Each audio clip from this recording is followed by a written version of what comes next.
Hello, readers! We've been practicing retelling books from our book bag. Today, we're going to practice retelling again, but I'm going to teach you something new. When readers are retelling, another thing that they think about is they ask themselves, how are the characters feeling? And we think about how we know that. And one of the ways that we explain how we know how the characters are feeling is by looking at specific parts of our story. So today I have a new story that I'm going to share with you. It's called Wishy-Washy House. And this is Mrs. Wishy-Washy. Have you ever read a story with Mrs. Wishy-Washy before? Give me a thumbs up if you already know her. Well, today, as I'm reading Wishy-Washy House, I want you to be looking closely at Mrs. Wishy-Washy. And I want you to be thinking about, how is she feeling in the story? And how do you know? And after we read, we're going to practice retelling. And as we're retelling, we're going to add in some of those thoughts that we have. We're going to talk about how she was feeling, and we're going to talk about how we know. Wishy-Washy House. Wishy-Washy House. What do you notice about those characters? Where are they? I wonder why they're in the mud. The cow had 4 muddy feet. The pig had 4 muddy feet. How many muddy feet does the duck have? The duck had 2 muddy feet. Oh boy, look where the characters are going. Where are they headed? The cow, the pig, and the duck went into the house. Mrs. Wishy-Washy came home. Muddy feet, she cried. Where are my animals? Look closely at Mrs. Wishy-Washy. Ask yourself, how do you think she's feeling? What do you think? How do you know?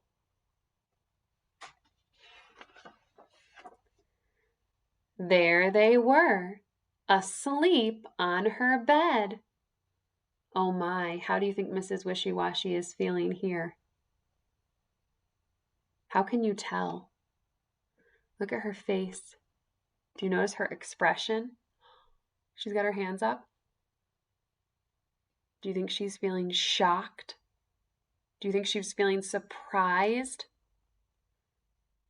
Do you think she was expecting her animals to come inside with muddy feet and end up in her bed?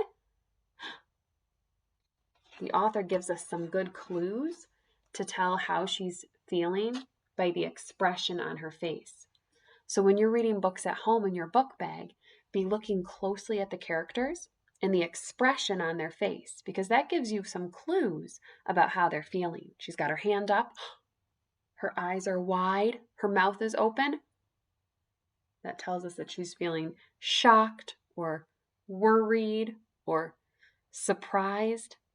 And do you think she's feeling surprised in a good way or a not so great way?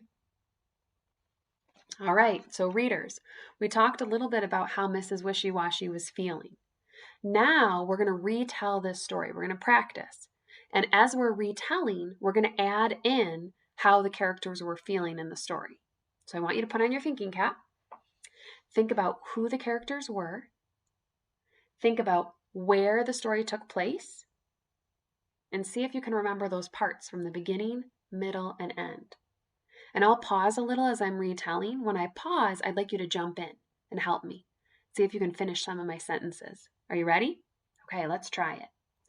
Today, we read Wishy-Washy House. In the beginning of the story, all 3 characters, the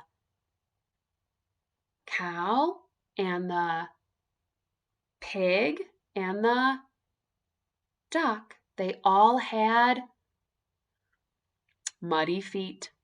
They were walking in mud.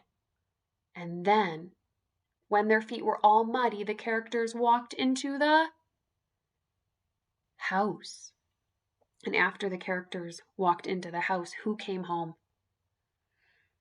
Mrs. Wishy-Washy came home. She opened the door. Do you remember what she cried? She said, "Muddy feet!" And then she wondered what? What did she wonder? She wondered where the animals were, and she was feeling shocked because she looked down at her floor and she saw muddy feet everywhere. And then she went upstairs, and how did the story end? She found that her animals were in her bed, and the bed was covered in mud. And Mrs. Wishy-Washy was not feeling happy about that. She was feeling very shocked and surprised that all of a sudden now there was mud all over her room. So readers, today when you're reading, I want you to be asking yourself throughout your story, how do the characters feel in this book, and how do I know? And see if you can put some of those ideas into your retelling. As you're retelling your book, can you talk about how the characters felt? And can you share how you knew that? And we'll talk about that at more